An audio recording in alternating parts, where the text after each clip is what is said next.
Buenas tardes y bienvenidas y bienvenidos en el Goethe-Institut.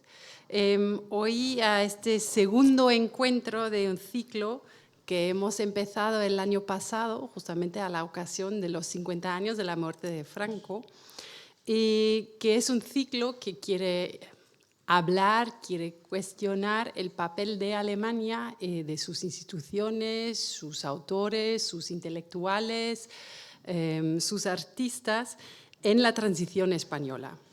Hoy, gracias a la colaboración con la Asociación de Periodistas Europeos y la Fundación Diario Madrid, a quien agradezco mucho la colaboración, vamos a hablar del papel de los medios de comunicación y del papel de los corresponsales.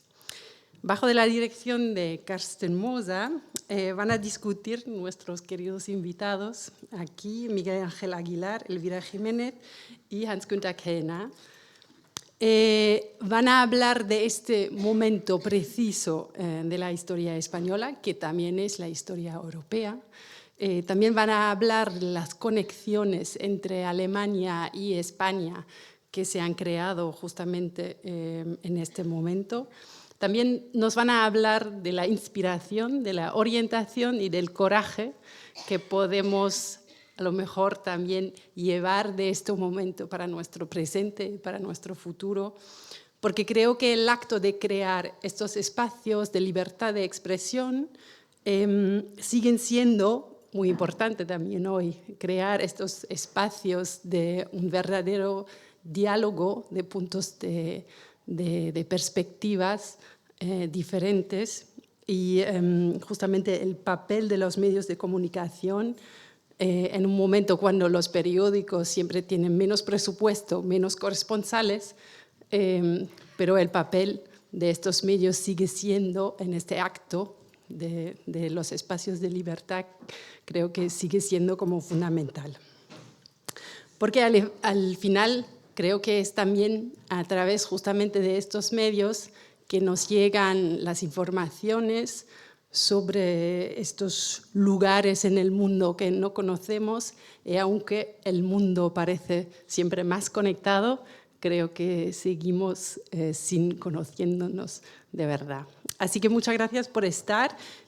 Carsten Moser, que es un gran amigo de la casa y entre otros cargos y responsabilidades, es periodista, economista alemán, fue corresponsal de Die Zeit en España y en Portugal entre el 73 y el 78, y justamente también por eso que justamente puede hablar de este periodo muy bien. Es autor, entre otros, de Francos Erben, los herederos de Franco, con Walter Haubrecht, y de Quo Vadis Europa, editado por Mundi Ediciones. Así que muchas gracias, Carsten, y te cedo la palabra. Gracias.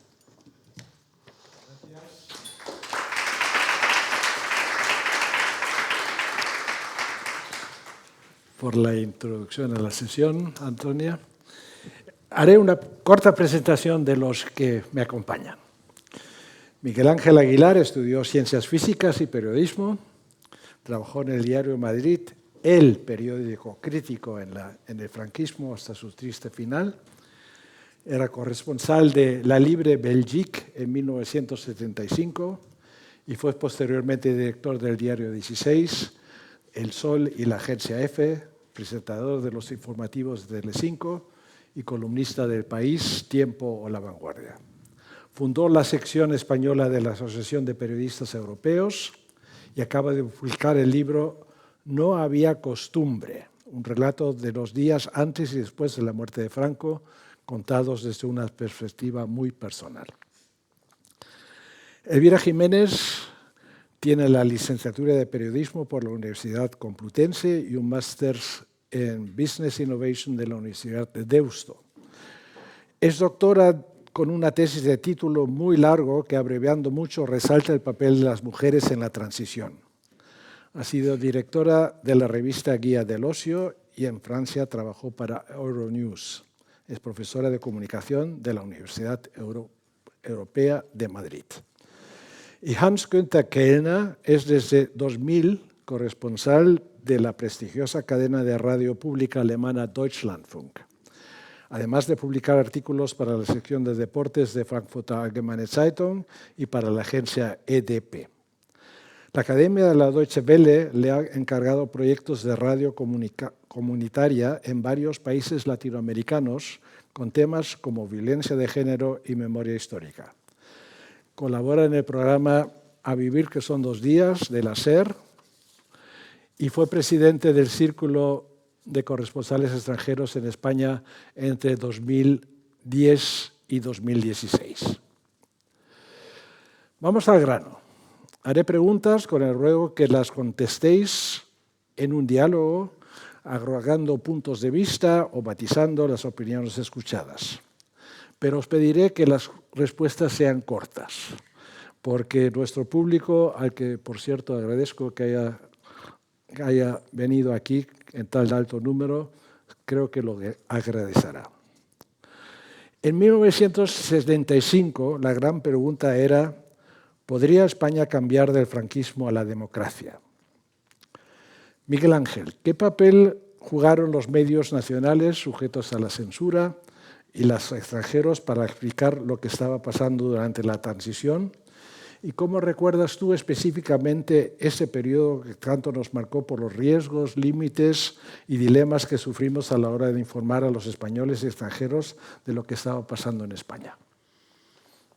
Bueno, pues vamos a ver. Era un momento de incertidumbre, no se sabía de qué lado iba a caer el asunto y en esa... ¿Cómo jugaban los medios de comunicación? Pues yo creo que una buena parte que habían sido acérrimos franquistas, porque el franquismo era una manera de vivir con prosperidad y el antifranquismo o la lucha por la democracia era una manera de vivir bastante inhóspita y bastante arriesgada, de la cual pues habíamos tenido algunas experiencias y algunos escarmientos, porque ¿para qué servía cerrar un periódico? Para que escarmentaran los demás. Mire usted lo que pasa si no se es suficientemente adicto a la causa franquista, pues pasa que le cierran a usted el periódico. Entonces, muchos de estos acérrimos franquistas pues consideraron que el asunto del franquismo no iba a durar mucho, que los regímenes personales se agotan con la vida del fundador y que no había habido estalinismo sin Stalin, ni maoísmo sin Mao, ni otra serie de cosas, y que por consiguiente que el franquismo sin Franco pues no se le veía mucha viabilidad. Eso en los medios de comunicación. ¿Y qué querían? ¿Qué queríamos? Pues queríamos que nuestro país se pareciera a los de alrededor. Tampoco queríamos grandes gollerías, pero vamos, ¿por qué nuestro país va a ser una excepción? ¿Por qué no va a ser como Francia o como Alemania o como Bélgica o como esos países del entorno europeo? Esto es lo que queríamos. Y en esta situación la prensa extranjera jugaba un papel muy importante para nosotros. Yo recuerdo, y alguna vez lo he contado, seguramente muchas, lo que nosotros nos cierran el periódico y intentábamos ganar para nuestra causa otras adhesiones. Y una fundamental era la de la prensa extranjera, porque que la prensa extranjera se ocupara de una protesta que hacían las fuerzas democráticas, pues muchas veces era la única manera de que eso tuviera relieve, tuviera resonancia, porque no había otra... En la prensa de nuestro propio país eso no se podía publicar. Entonces, cuando algo no se podía publicar, pues hacíamos antiperiodismo. Primera parte del antiperiodismo, publicar la noticia importante de la manera menos relevante posible. Nunca en primera página, siempre por dentro, siempre en página par, siempre por abajo, siempre con titulares nada escandalosos. Y cuando ¿para qué? Para que pudiera pasar por la censura. Y luego, si eso tampoco valía, pues había dos sistemas. Uno, darle la noticia, o sea, hacer antiperiodismo. El periodista quiere siempre la exclusiva, pero aquí era, no, de exclusiva nada. Cuanto más gente lo publique, cuantos más medios lo publiquen, menos posibilidad de que la represión se ejerza sobre nosotros. Por consiguiente, difundir la noticia en vez de potenciarla como portadores de una exclusiva. Y cuando tampoco eso valía, pues era la prensa extranjera. Íbamos a ver a Walter Haubrich del Frankfurter, íbamos a ver a José Antonio Novaes de Le Monde, íbamos a ver a este caballero del New York Times y a contarles y a intentar que se sumaran a nuestra causa, que difundieran esa noticia, que dieran cuenta de esa protesta. Y yo les citaba a veces, cuando el cierre del Madrid, me acuerdo que les empezaba siempre en mi intervención diciendo, bueno, vamos a ver, ¿saben ustedes cómo es el preámbulo de la ley de principios del movimiento? Claro, no lo sabían. Pues se lo voy a decir a ustedes porque me la sé de memoria. Y empezaba así, yo, Francisco Franco Bahamonde, caudillo de España, responsable ante Dios y ante la historia. Y yo les decía, y ante la prensa extranjera, porque Franco no respondía ante la prensa española, pero sí respondía ante la prensa extranjera. Franco había dicho alguna vez, yo no he tenido nunca problemas con la prensa, nos ha fastidiado, tenía usted un ejército de censores que le evitaban cualquier problema con la prensa, pero la prensa extranjera de vez en cuando le pasaba la cuenta y él sabía que ante la prensa extranjera tenía que responder. Así que yo decía, responsable ante la prensa extranjera. Ustedes le pueden pedir cuentas. Y les animaba a que lo hicieran. Esto es lo que intentábamos hacer en esos momentos. Y era muy importante. Yo recuerdo con el diario Madrid cerrado y acordonado por la policía, que cada vez que entrábamos y salíamos del periódico, en la calle Maldonado, esquina General Pardiñas, pues estaban allí los agentes de la Policía Armada, que así se llamaba entonces, y ya había un momento en que se insolentaban con nosotros y nosotros con ellos. Pero hubo algún mal modo de alguno de los agentes de la Policía Armada y yo me atreví a decirle, oiga, señor agente, mucho cuidado, porque nosotros no somos torturables. Si usted tiene un mal modo con nosotros, si se le escapa a usted algo indebido, esto se va a saber en París, esto se va a saber en Londres, esto se va a publicar en Roma, esto se va a saber en Nueva York y a usted le va a ir mal. Así que, cuidadito con nosotros, que no somos torturables. Muy bien. Citando a Miguel Herreros de Miñón, uno de los padres de la Constitución, la transición española fue modélica porque restableció la concordia democrática entre quienes de un y otro lado se consideraban herederos de una guerra civil. Elvira, de tus estudios sobre la transición, ¿estás de acuerdo con esta cita?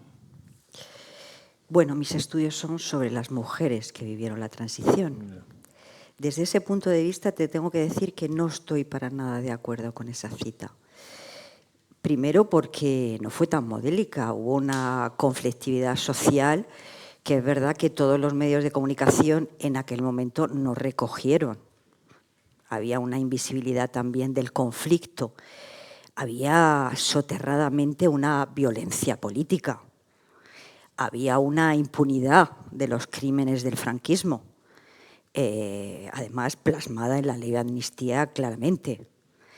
Había una aceptación del legado franquista a través de la figura del monarca.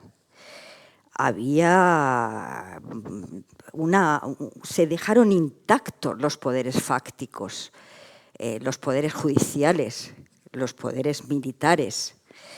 el ejército. ¿Se mantuvo a los políticos franquistas? ¿Se los mantuvo en el poder? Entraron en los partidos políticos. Fraga Iribarne, Alianza Popular, la UCD. En fin, yo creo que no fue para nada. Esa entrada de los políticos, además, llega hasta nuestros días. Muchos de ellos son herederos hoy día de la ultraderecha, de la derecha más conservadora, de la derecha no democrática, que está en contra de la ley de memoria democrática.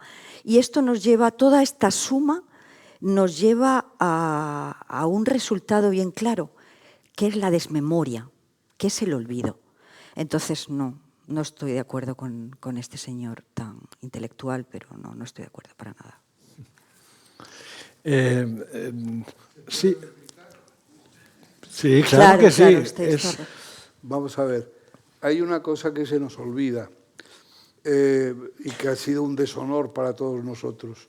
Yo recuerdo haber llegado a Bruselas después del cierre del diario Madrid, año 1972, y usted es periodista, usted es español, usted es un sinvergüenza, porque si usted fuera una persona decente, el único sitio decente donde puede estar un periodista español es en la cárcel. Usted no está en la cárcel. Hombre, mire usted, no estoy en la cárcel, perdone, pero me han cerrado un periódico. Bueno, vamos a estudiar su caso. Vamos a ver, quiero replicar, porque creo que has hecho un retrato muy tenebroso de la transición. No estoy de acuerdo.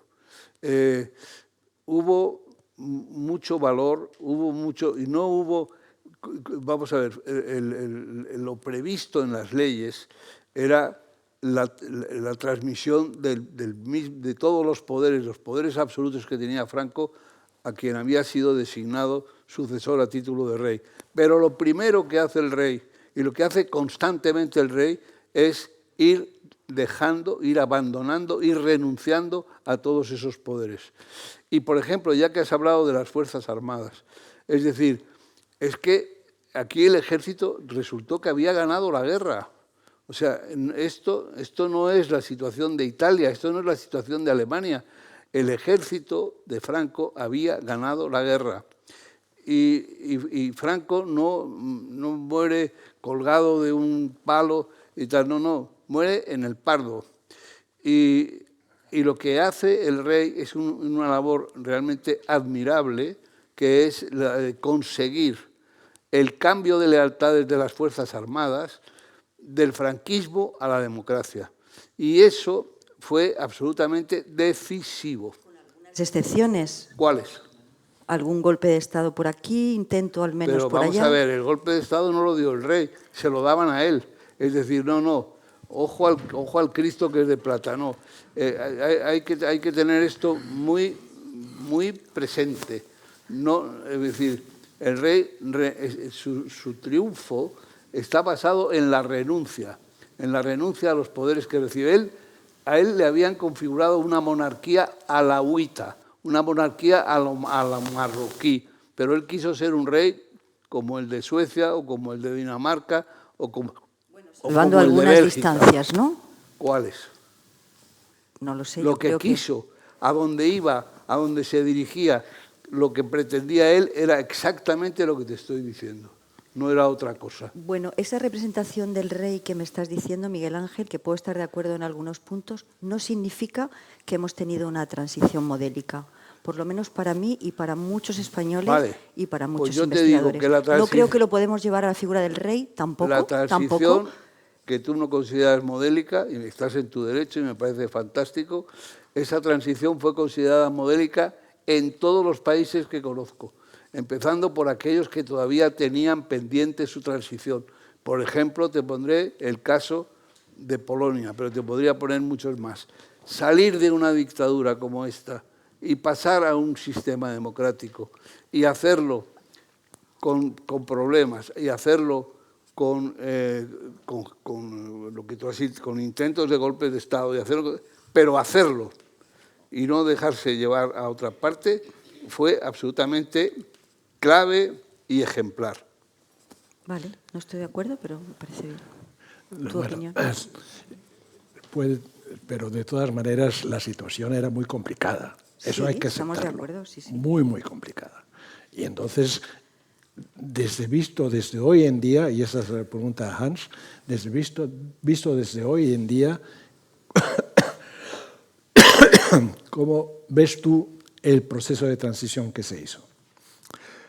Bueno, yo creo que la transición se hizo como se pudo. Es decir, el calificativo modélico quiere decir más o menos que no tenía ni tacha, y yo creo que esto sí es cierto que quizás no es el calificativo adecuado, ¿no? Yo creo que había mucho más improvisación de lo que, no sé si Miguel Ángel está de acuerdo, de lo que hoy se piensa. Es decir, no había una hoja de ruta y se seguía y salió. No hubo pizarra de Suresnes, no Sí. hubo pizarra de Estoril, no hubo pizarra de nada, no hubo ninguna pizarra. Claro. Hubo muchísima improvisación, pero también mucho coraje y mucha decisión. Tenía puntos interesantes. Yo creo que el punto más importante de la transición es que sí, protagonistas, eso, ¿quién me dijo esto una vez? Este abogado que defendió a la hija del rey, el abogado catalán Roca, ¿no? Roca me dijo una vez, tienes que darte cuenta que en la transición hubo gente que estaban dispuestos a fusilarse mutuamente y eran capaces de llegar a acuerdos, ¿no? Es decir, la capacidad al consenso, la disposición al consenso, creo que era bastante elevada y también más elevada que hoy. También es cierto que era una necesidad de llegar a acuerdos, ¿no? Es decir, no negarse, que no era opción. Hoy en día se cuestiona mucho la transición, se ve mucho lo que no hizo la transición. Yo no sé si la transición podría haber, por ejemplo, se dice hoy desde el mundo, y en mi trabajo, yo trabajo mucho más yo entro en ese debate en el 2000 cuando los hijos y nietos y hijas y nietas de los represaliados y las represaliadas del franquismo empiezan a sacar sus familiares de las fosas, ¿no? Y entonces aparece la gran acusación a los protagonistas de la transición: ¿por qué habéis dejado a nuestros abuelos en las cunetas? ¿No? Y más, la frase es: ¿por qué los padres de la transición han dejado a mi abuelo en la cuneta? Emilio Silva escribe eso, ¿no? Y esto es una acusación muy fuerte con la que hay que confrontarse, ¿no? Y si es cierto, en la transición yo creo que a conciencia era un tema del que no se afrontó. Pero mira una cosa. ¿No es así? Sí, es así. Pero como has dicho al principio, se hizo como se pudo. Claro. Al principio no había si se hubieran hecho, si el orden, hay una propiedad en la aritmética que se llama la propiedad conmutativa, que dice que el orden de los factores no altera el producto. Pero aquí el orden de los factores hubiera alterado el producto. Sí. Yo te voy a decir que el 1 de abril del 39, que es cuando se produce el último parte de guerra, el último parte de guerra decía literalmente así: en el día de hoy, está firmado el 1 de abril, en el día de hoy, cautivo y desarmado el Ejército Rojo, que yo siempre he dicho, ¿dónde estaba el Ejército Rojo? Aquí estaba el Ejército Popular de la República y el Ejército Sublevado de Franco. El Ejército Rojo aquí no apareció. El Ejército Rojo era el ejército de Trotsky. Pero bueno, lo que decía el parte era: cautivo y desarmado el Ejército Rojo, han alcanzado sus últimos objetivos militares las tropas nacionales. Así que había un ejército, el de Trotsky, al que habían derrotado unas tropillas lideradas por el general Franco. Bueno, y decía: han alcanzado sus últimos objetivos militares las tropas nacionales. Punto. La guerra ha terminado. Burgos, 1 de abril del 39. Pero ha terminado la guerra, decía el parte, pero no ha empezado la paz.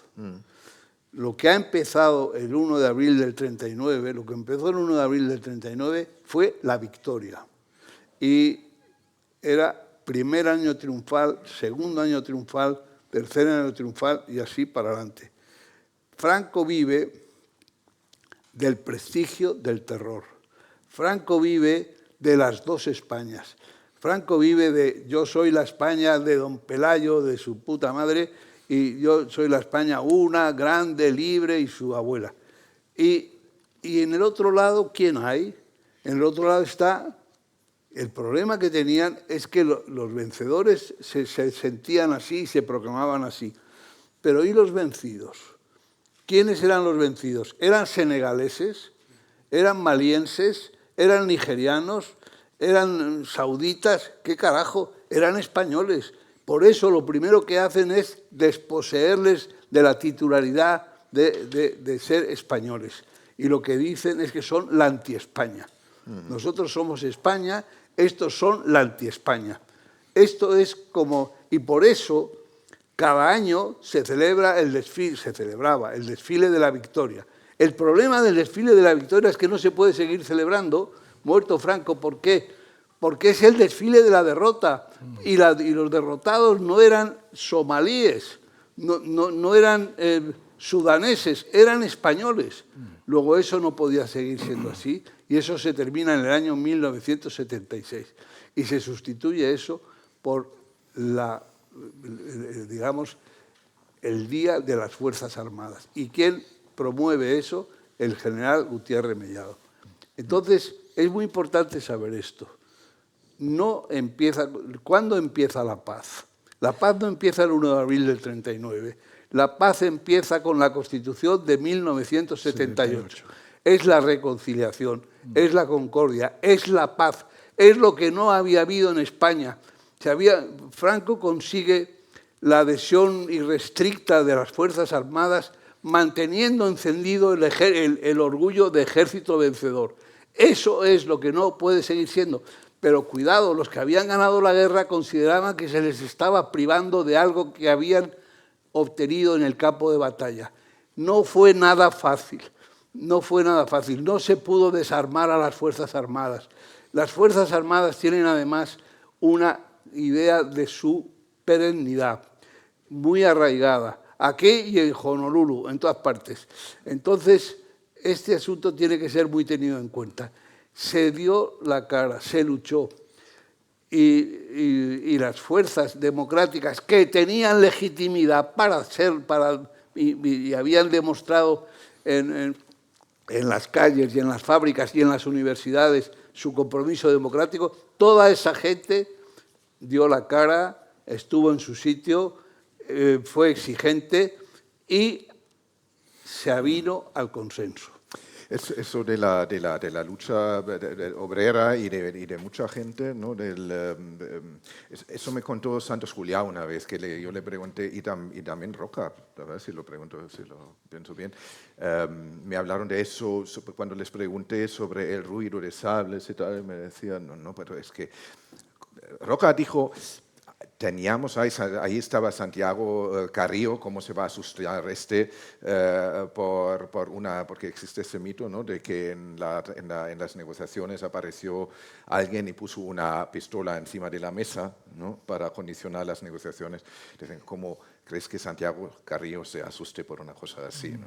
Santiago Carrillo no se tiró al suelo porque yo estaba ahí para verlo el 23 de febrero. Sí. Se quedó sentadito. Sí. Santiago Carrillo, el general Gutiérrez Mellado, Adolfo Suárez y pare usted de contar. Tengo aquí tres palabras apuntadas muy breves sobre el tema modelo, Alemania y después quiero contar un momento, es muy breve, Honorina.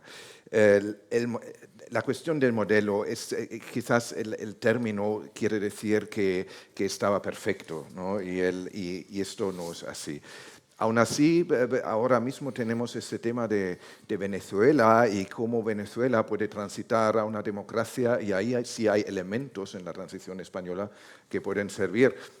Tanto es así que hoy alguien me dijo al PP le gusta tampoco Delcy Rodríguez porque cada día se parece más a Manuel Fraga. No sé si es así, pero sí puede haber elementos en la transición española, es decir, en el que tú no puedes hacer, desaparece el dictador y tú no puedes de repente plantear la democracia de un día para otro, sino necesitas transitar. Alemania también necesitaba eso, porque pensamos, nosotros los alemanes a veces aparecemos en el mundo y damos lecciones a todo el mundo cómo debe funcionar la democracia y no nos damos cuenta de que la cantidad de nazis que se mantenían en las estructuras del Estado y hasta tal punto que hasta en los verdes me decían es que cómo íbamos a hacer un Estado nuevo si despedimos a todo el aparato nazi. Es decir, entonces no tenemos Estado. Es decir, no era modélico la transición alemana a la democracia tampoco. Ni la del este, de Alemania del Este, a la democracia tampoco fue modélica. Y por lo tanto, en esas transiciones hay cosas que a posteriori, por ejemplo, que tienes todos los servicios secretos llenos con nazis que prácticamente pasan de un sistema al otro sin problemas, me parece inaceptable. Y eso ocurrió en Alemania.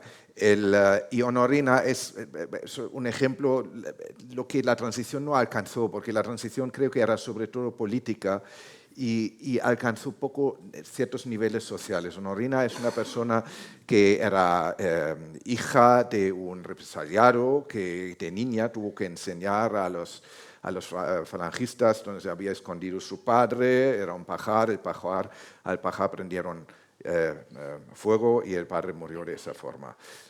Esta persona ha vivido como represaliada toda su vida, no aprendió a escribir ni leer, tuvo que trabajar de niña en una mina, fue privada de todos los derechos que nos podemos imaginar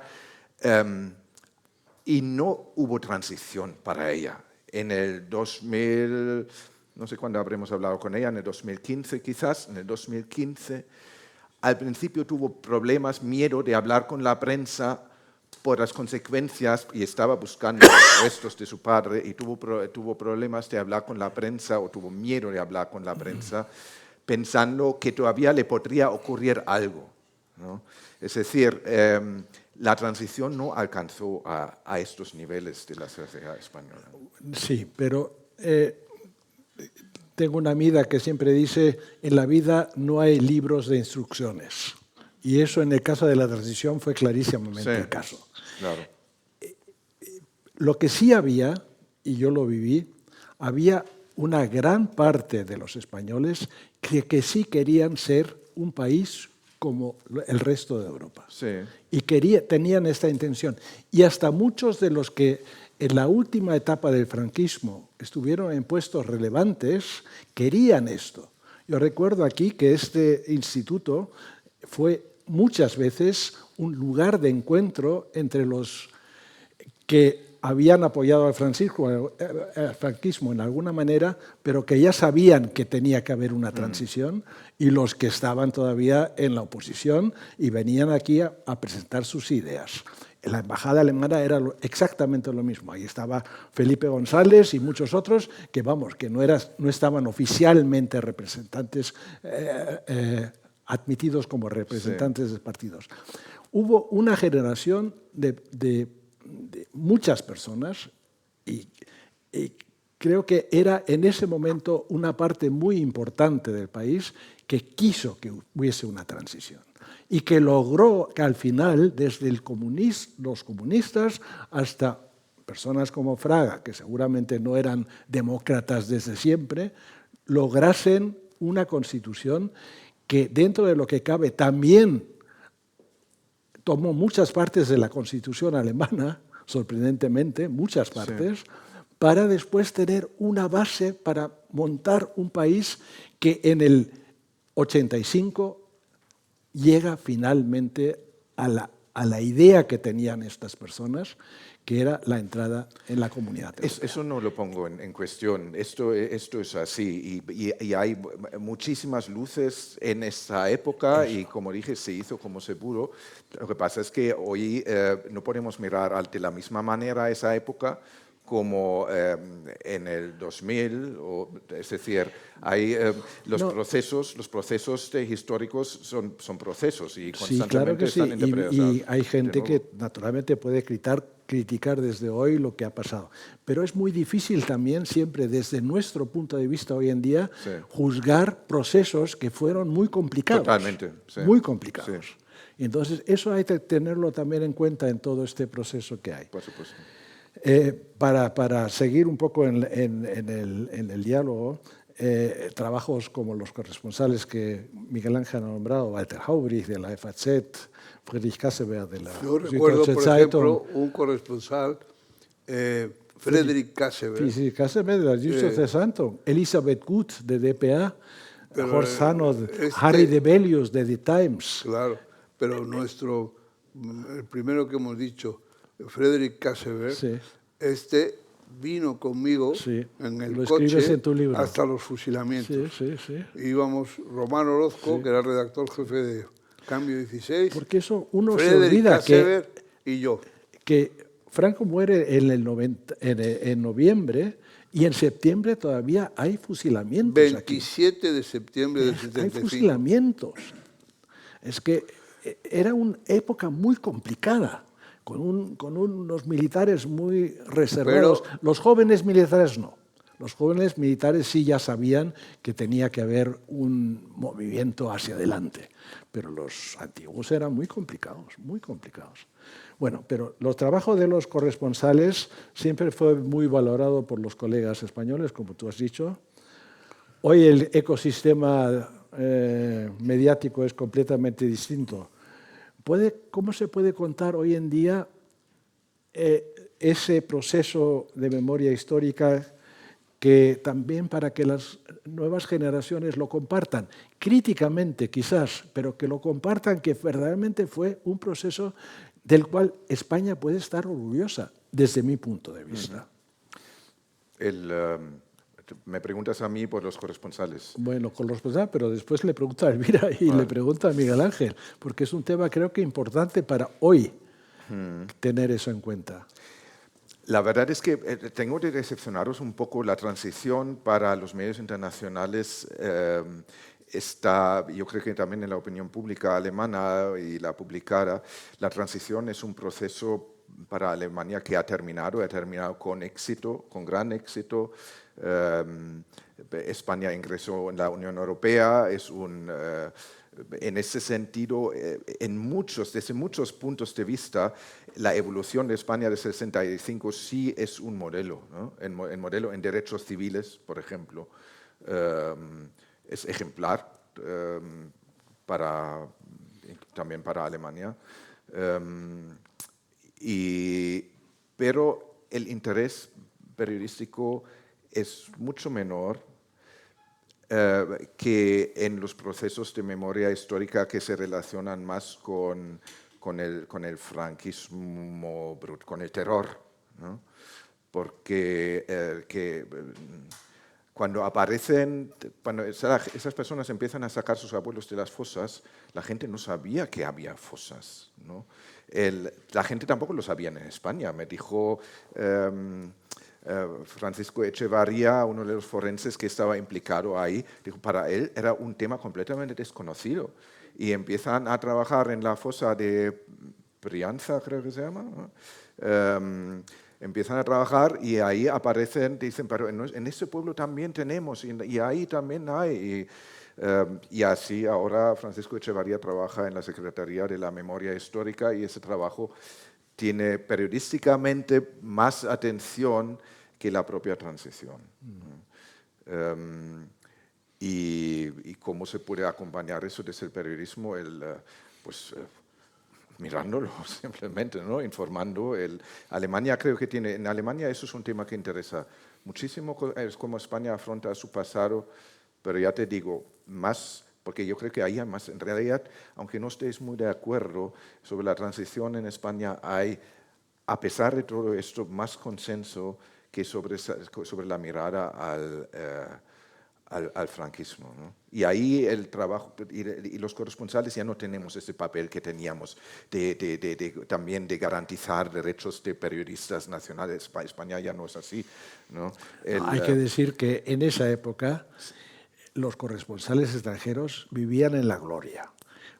Se publicaba todo lo que escribíamos, todo, pero todo. Claro. El interés era tan grande porque había pasado el año anterior en Portugal el proceso que estaba siendo muy complicado porque había una revolución, ahí sí hubo una revolución y los militares se involucraron también.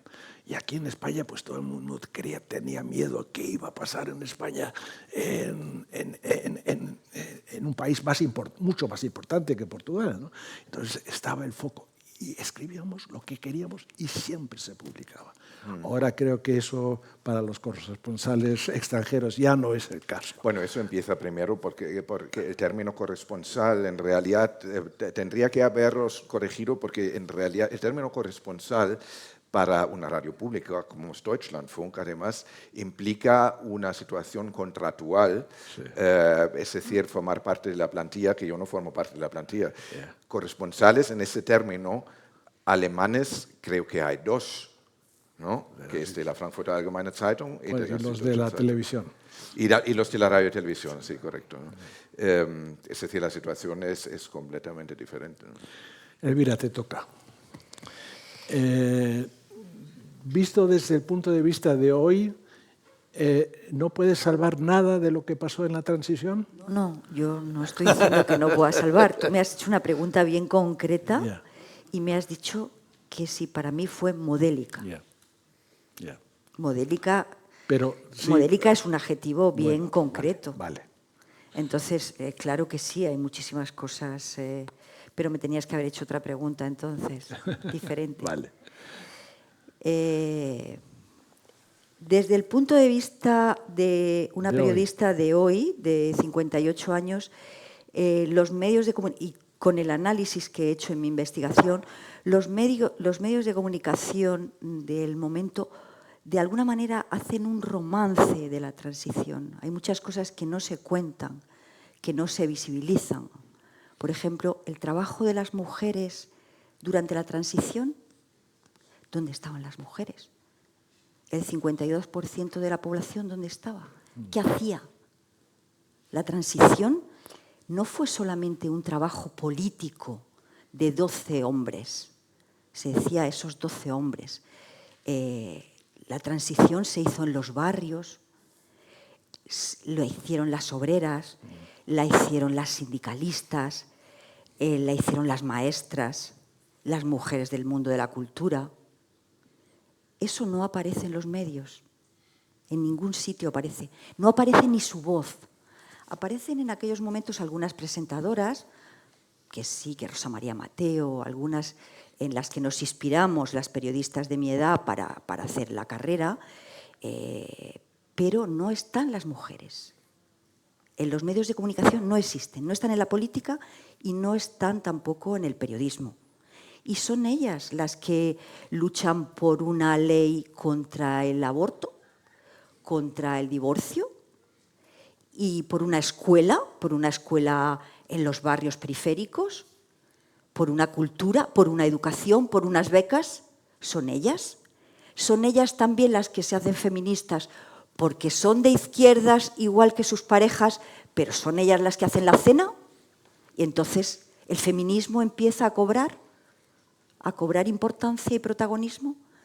Entonces, eso es lo que pasa también.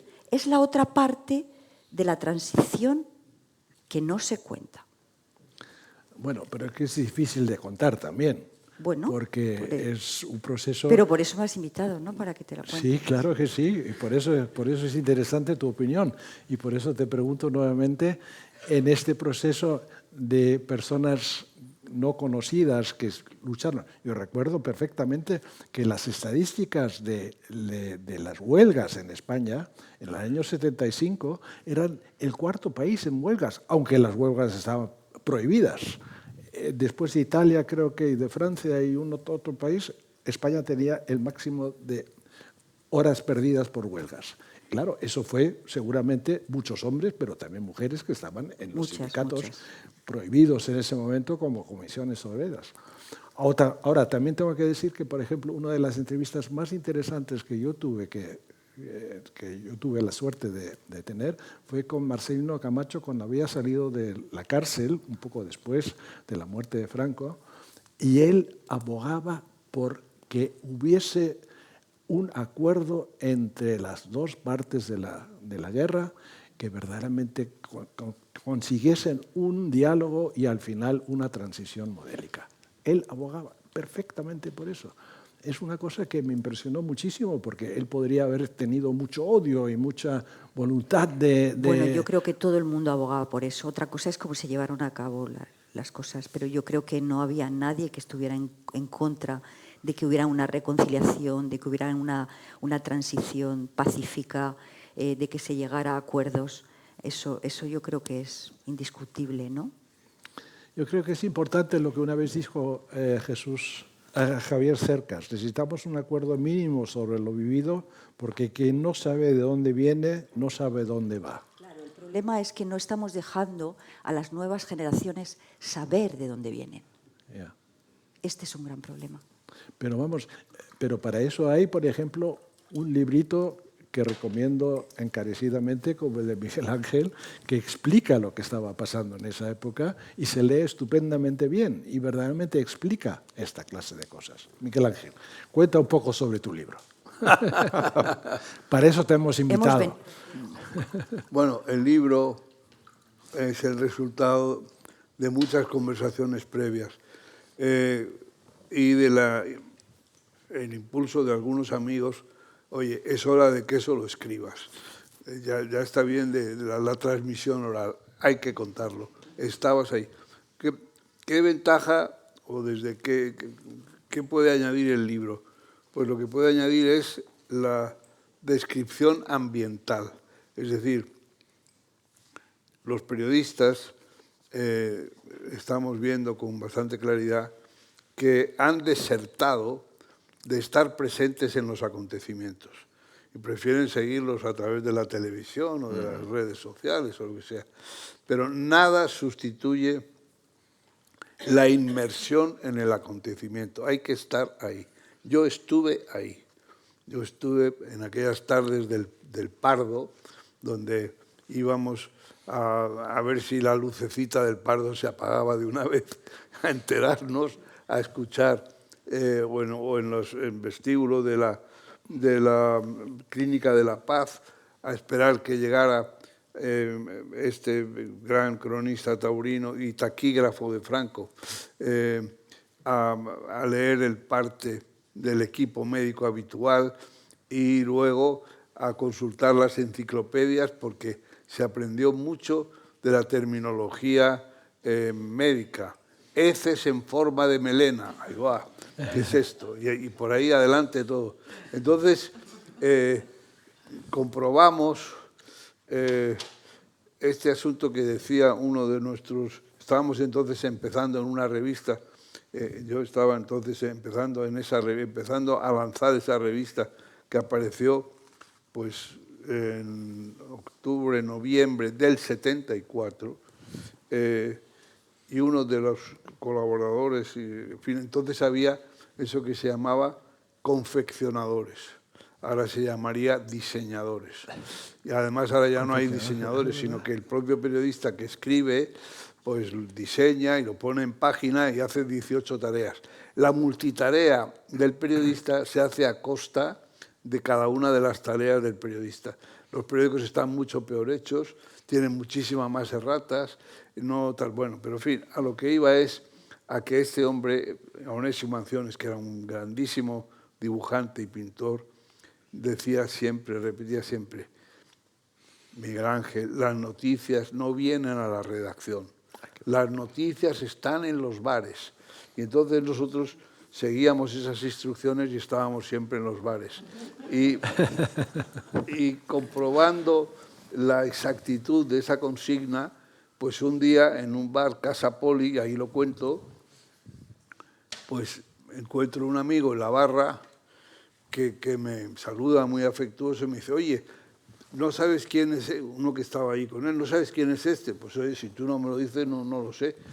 Es mi cuñado, hombre, pues enhorabuena, tienes un cuñado fantástico, pero a que no sabes lo que es, pues no lleva ninguna insignia, no le veo de que es médico, hombre, enhorabuena, mi padre es médico, mi hermano mayor es médico, en fin, tengo mucha devoción por los médicos. ¿A que no sabes de dónde viene? Pues supongo que de ver a un paciente, no. Viene del Pardo. Franco tiene flebitis. Fuimos los primeros en enterarnos de que Franco tenía flebitis. Te estoy hablando del año de julio de 1974. Entonces nos fuimos al Pardo. Todo eso está ahí contado. Empiezo contando eso, porque nos fuimos al Pardo a ver si se notaba algo. No se notaba nada. Los de a pie, los de a caballo, no se notaba nada. Los bares, no sé qué, tal. Entramos en un bar a comer algo y ¿qué van a tomar? Y yo por sintonizar, eso que nos han dicho siempre, Caster, de que hay que sintonizar con la fauna y la flora de la zona. Y yo, bueno, estando en el Pardo, digo, pues mire usted, yo quiero venado. ¿Pero cómo venado? El venado está en veda, pero hombre, ¿qué me cuentas? Si es que no sigo el tema cinegético, perdone, retiro lo del venado. Por favor, pónganos cachalote. ¿Te acuerdas que cachalote es lo que pescaba Franco en el Azor? Bueno, casi tenemos que salir protegidos porque todo el público, todos los camareros y los del bar y no sé qué, del Pardo, eran todos antiguos de la Guardia de Franco, del regimiento de la Guardia, no sé qué, era un brigada y se puso encendido. Oiga, ¿usted cree que...? Perdone, una tortilla paisana y nos vamos. Entonces, yo cuento ahí un poco qué estaba pasando y cómo la señora de la Marquesita, que era otro de los bares, ahí los dos eran, sobre todo, el Mesón del Gamo y la Marquesita.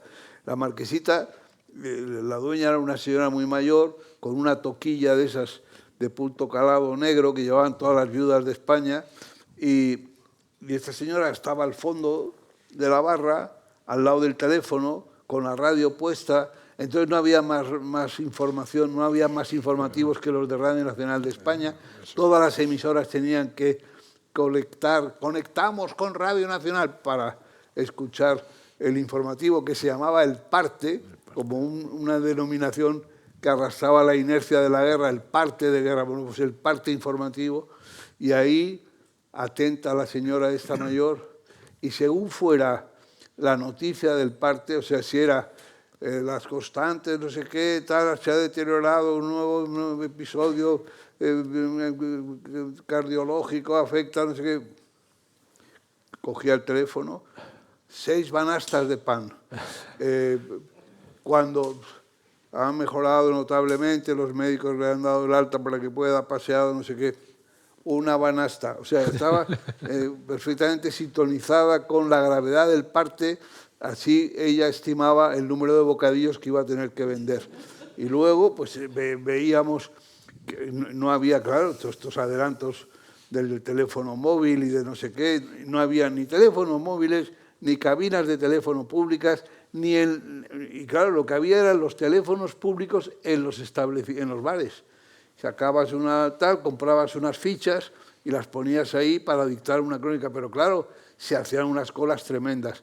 Telefónica, muy ágil, comercialmente puso un tráiler inmenso, dividido en cabinas de teléfono, no sé si te acuerdas, y allí pues hablábamos con nuestros amigos de fuera, por ejemplo, con nuestro amigo que estaba en Radio París, que era Moncho Goicoechea. Y Moncho tenía una urgencia enorme por dar la noticia de la muerte de Franco. Bueno, ¿pero cómo está? Pues mira, Moncho, lo que han dicho en el parte es esto. Decía, bueno, pero ¿tú crees que a las 12, que es cuando entro yo, tú crees que ha aguantado hasta las 12? Y algún día, pues no, yo creo que a las 12 no llega. Y ya dio la muerte de Franco 3 veces antes de que se produjera.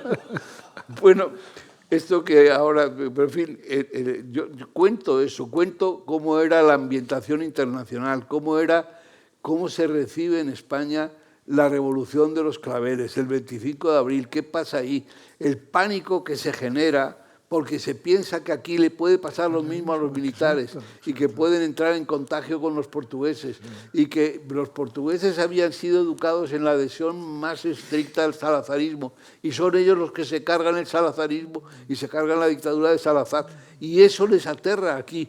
Por eso proceden con esa rapidez y con ese salvajismo frente a los militares de la Unión Militar Democrática, que por otra parte es muy valioso lo que hicieron, pero yo he celebrado siempre que no triunfaran, porque si triunfan estos señores, hubiéramos debido la democracia a los militares, y ahora no tenemos ninguna deuda con los militares.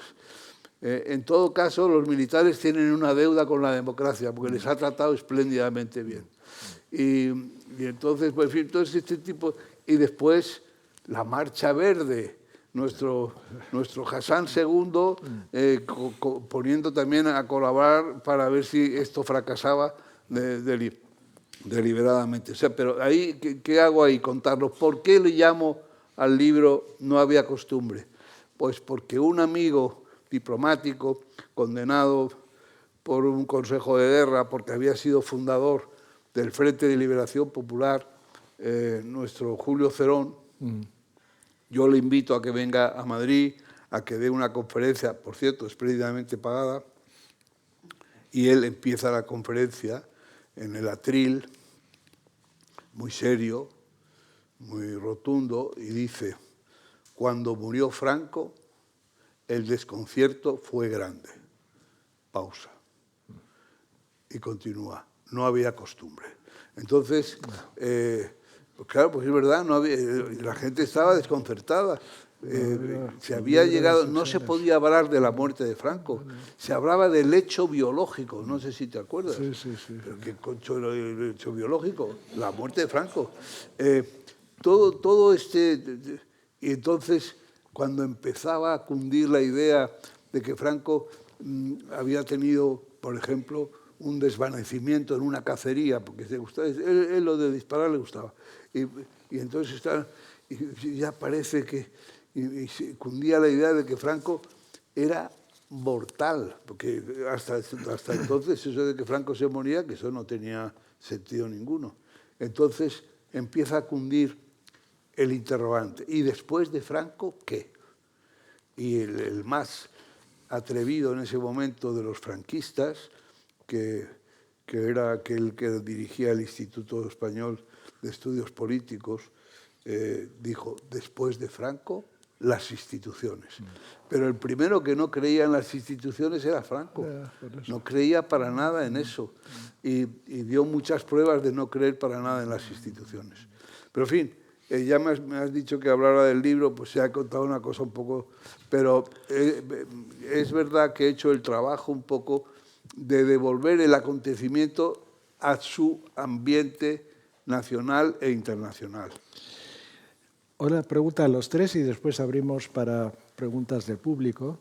Una pregunta a los tres. En estos momentos que tenemos en las democracias europeas, o occidentales si queremos, unas tendencias de muchos partidos, especialmente de extrema derecha, que ponen en duda el sistema que hemos conseguido en muchos años de lucha y que nos ha ido muy bien. ¿No sería importante recordarles a las gentes, a la gente joven especialmente, que hubo una época en la cual se consiguió desde una dictadura pasar a una democracia? No solamente en España, en otros países también. Porque eso creo que es importante, con ejemplos, enseñarle a la gente que, bueno, en estos momentos podríamos tener nuevamente una tendencia en algunas partes del mundo, en partes importantes del mundo, de autocracias y de un retroceso de los procesos democráticos importantes. Creo que ejemplos como el español, el alemán, muchos otros que ha habido en el este de Europa, podrían ser un buen ejemplo para enseñar que verdaderamente vale la pena luchar por la democracia. Solo se aprecia aquello de lo que se ha carecido. Ese es el problema que tenemos. Que esta gente no saben, no se imaginan. Cuando dicen, esto es como antes. No, oiga, esto no es como antes, esto no tiene nada que ver con antes. Antes, por ejemplo, me cerraban un periódico, ahora no me cierran un periódico. Esto no tiene nada que ver. Pero es que la gente no sabe lo que es vivir sin libertad, no ha experimentado eso. Y cree que eso es gratis. Y eso no es gratis. Y requiere un cuidado permanente. Esto es como la Torre Eiffel, que empiezan a pintarla por arriba y cuando llegan abajo, es una tribu india la que pinta, que no tiene vértigo, y cuando llegan abajo tienen que volver a empezar, porque ya ha empezado la erosión al hacer su trabajo. O sea que las libertades requieren un cuidado permanente. Tenemos que estar permanentemente vigilando que estén vigentes, porque si no, la erosión ambiental acaba con ellas. Dos periodistas de la nueva generación, ¿cómo veis vosotros este tema? Pues Elvira. yo creo que los trabajos de memoria son imprescindibles y que los medios de comunicación juegan un papel imprescindible a la hora de divulgar y de tratar la memoria democrática. Y es un hecho que no se está haciendo, se está intentando hacer. Y además nos estamos encontrando con algunas autonomías que están anulando la ley de memoria democrática, con lo cual estamos sufriendo ya un retroceso. Lo que dice Miguel Ángel tiene razón, es algo que hay que cuidar y yo creo que se cuida con la memoria, se cuida enseñando a los jóvenes, a las nuevas generaciones, a los que estamos todavía aquí, que no somos tan jóvenes, a hablar de estos temas, que es lo que está haciendo el Instituto Goethe, que el resto de las instituciones lo trabajen, no solamente cuando hay 50 años o se cumplen 50 años de la muerte de Franco, sino que es algo que se debe hacer y se debe continuar haciendo. Porque, como dice el filósofo francés Edgar Morin, solamente del aprendizaje del pasado podemos ser mejores en el futuro. Tú has hecho mucho trabajo en América Latina también sobre la memoria histórica Sí. y temas como esos. ¿Cómo lo ves tú, Hans?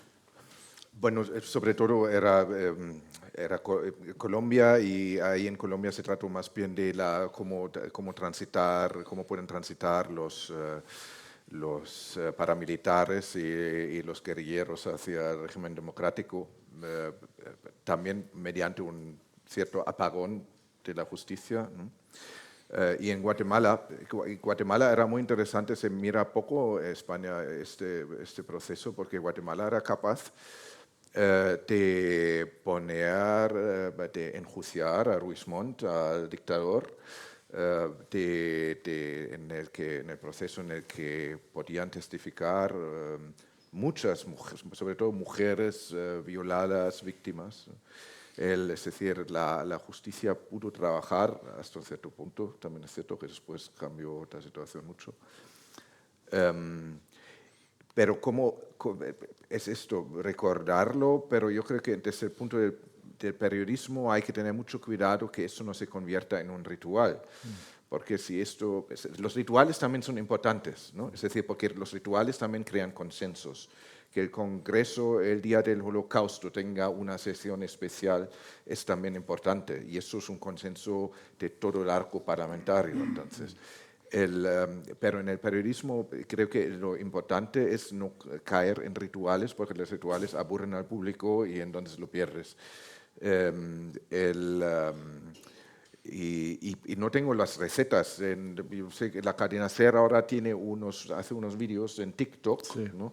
Que es, con Franco no pasaba, ¿no? Y esto es la primera pregunta, y luego viene un pequeño vídeo y dice que cómo era realmente la situación de las mujeres en el franquismo, por ejemplo, qué podían hacer los jóvenes o no, ¿no? Yo creo que esto puede llegar a los jóvenes más que, lamentablemente, los programas que a mí me gustan mucho y también están desapareciendo, como radiodocumentales que son largos y nos esforzamos mucho que sean buenos, pero o lamentablemente incluso artículos en periódicos porque los jóvenes no leen. Y claro, el resultado es entonces que hoy he leído que el 60% de los españoles no se sienten representados por su democracia. ¿No? ¿Qué disparate es esto? Es decir, el sistema que les representa no se sienten representados por él, ¿no? Entonces, en el periodismo tenemos que pensar mucho sobre cómo llegar a nuestro público y cómo implicar también otros actores, porque el periodista ya no es el único que transmite algo a la gente, ¿no? sino ellos mismos comunican entre ellos. Sí. Hoy hubo, antes lo comenté, en Vallecas se han puesto hoy varios Stolpersteine, que son piedras de tropiezo en memoria de personas que iban que fueron asesinadas en los campos de concentración en Alemania. Y había vecinos que empezaron, la colocación se estaba colocando, había un pequeño acto, y yo estaba mirando, de repente salían vecinos de la casa mirando qué era esto, y empezaron a hablar de ellos, decían algo de campos de concentración, pero aquí no había campos de concentración, y así hubo una conversación, y yo creo que esto es un ejemplo cómo se puede generar conversación y conciencia histórica en las personas. Abrimos las preguntas al público.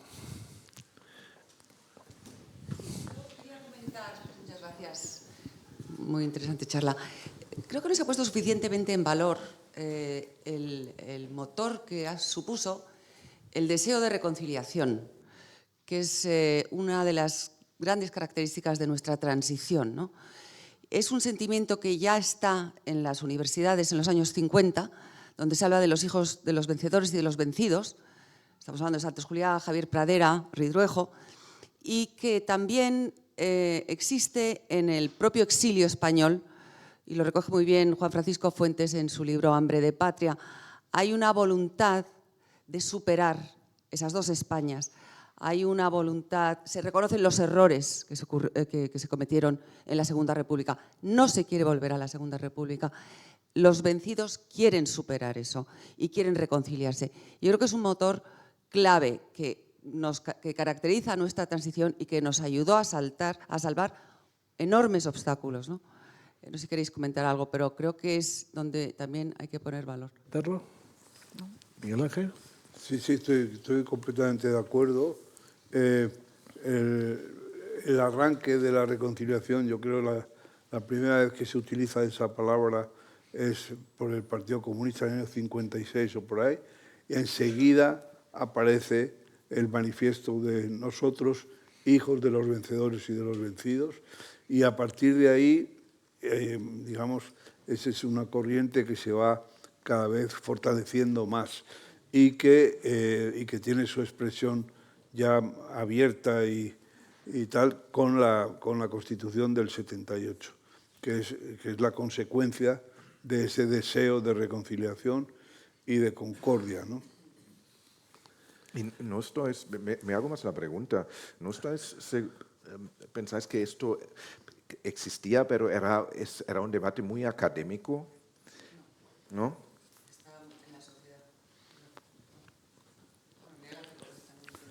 Yo creo que no era un debate académico, que era un debate de las fuerzas políticas. O sea, esto es, el Partido Comunista eso no lo articula en el seno de ninguna universidad, sí, no en ningún centro de estudios. Eso es a campo abierto. Eso es la manera... Es decir, hay un momento en que las fuerzas que están luchando contra la dictadura renuncian, digamos, a darle la vuelta a la tortilla, renuncian a establecer, digamos, a establecer un régimen que vuelva a tomar lo que se llama la revancha. Hay una renuncia a la revancha. Sí. Y eso no es académico, eso es de los partidos. Muy bien. Aquí había una... Bueno, teniendo en cuenta ahorita el panorama político actual en España, donde los dos grandes partidos están entregados a sus extremos respectivamente, ¿creen ustedes que en términos democráticos 50 años después es el momento más crítico de la transición? ¿Cuál, perdona? Hoy, actualmente. Ahora. ¿España vive el momento más crítico Vamos a ver. de la transición? La transición está cerrada. Eso ya estamos hablando de otra etapa. Este es un momento crítico, sí, pero no creo que este momento pertenezca a la transición. ¿Por qué este es un momento crítico? Pues porque en la transición, en la época de la transición, las dificultades eran infinitamente mayores, pero las actitudes eran infinitamente mejores. Ahora las dificultades son muy pequeñas en comparación con entonces, pero las actitudes son fatales. Estamos instalados en la diseminación del odio y el odio al final acaba coagulando en la violencia. O sea que es muy peligrosa la situación de incitar, de establecer el muro. ¿Pero qué muro? Si el muro lo derribamos a partir de la Constitución del 78. ¿Qué es esto de volver otra vez a los de este lado tienen la razón y los del otro son el salvajismo? Que no es eso, que todos somos españoles, que hemos derribado el muro, que no tiene sentido volver al antagonismo, a la exclusión. Eso me parece un desastre. Ahí arriba hay un...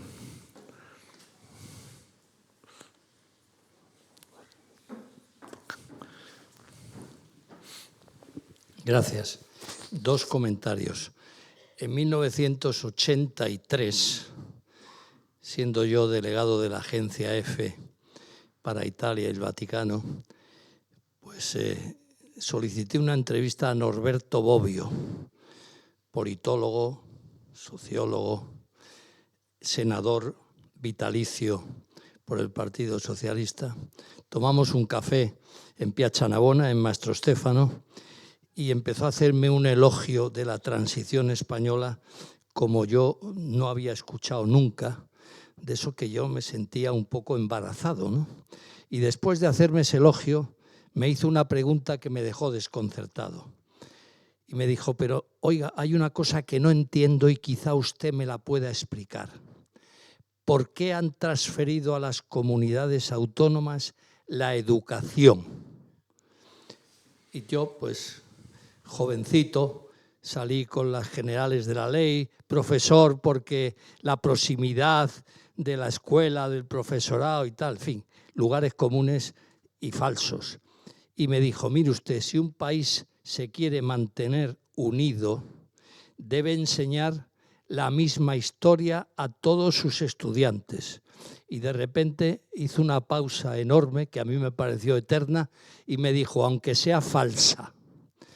Luego, segundo comentario, Gregorio Peces Barba, otro insigne socialista y persona importante en la transición y en la Constitución, dijo, la Constitución fue un pacto entre caballeros y los primeros que han traicionado ese pacto han sido Javier Arzallus y Jordi Pujol, porque España tiene una diferencia con otros países europeos y es el independentismo. Y el independentismo está creciendo en España. Como consecuencia de esa historia que enseñan distinta en esas comunidades autónomas y que es falsa, y por tanto tenemos ese problema que se solucionó con un pacto entre caballeros, como decía Gregorio Peces Barba, pero que traicionaron las dos personas que he citado. Muchas gracias. Elvira, ¿quieres decir tú algo? No, es que ha levantado la mano. ¿Perdón? Ah, pensaba que había levantado la mano. No. Ahora... No.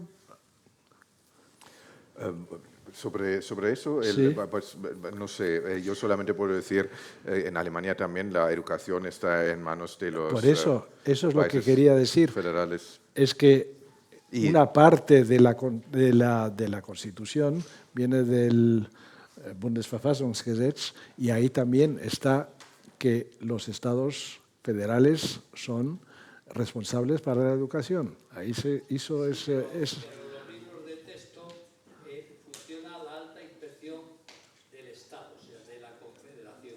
En España no. En España los libros de texto de esas comunidades hablan del independentismo, hablan de otra realidad histórica, de que Cataluña fue independiente, de que el País Vasco fue independiente. Bueno. Esa diversidad cultural también puede ser un enriquecimiento para nuestro país, ¿no? Yo creo que eso es un empobrecimiento para nuestro país. Sí, tener una diversidad cultural. No estoy hablando de diversidad cultural, estoy hablando de independentismo, que no tiene nada que ver. El independentismo no tiene nada que ver con la diversidad cultural. No confundamos que ahora la anfibología de las palabras es otro triunfo de los que quieren dividirnos. No, yo se lo decía porque dice que enseñan una historia diferente. Y es evidente que la historia de San Sebastián, donde tengo muchos amigos, es muy diferente a la de Almería, de donde soy yo. Entonces es normal que en cada comunidad autónoma, además de la historia global, de la España global, tengamos unas particularidades. Eso es diversidad. No, Eso pero, Que la bandera no, española ha desaparecido de los pasos fronterizos con Francia.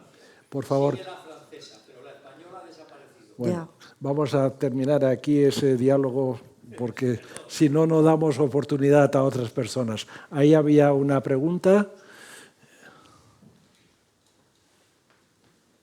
Sí, yo quería abundar en un aspecto que ya se ha tratado, pero pidiendo alguna aclaración o alguna ampliación.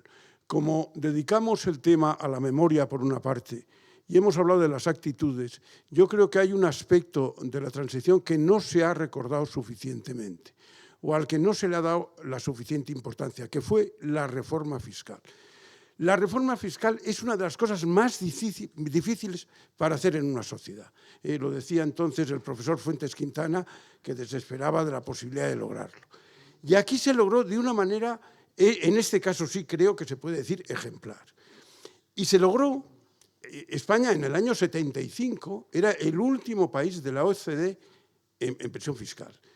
15 años después estaba en la mitad de la tabla, algo por encima de la mitad de la tabla. Es decir, experimentó el mayor crecimiento de los países civilizados o de los países organizados.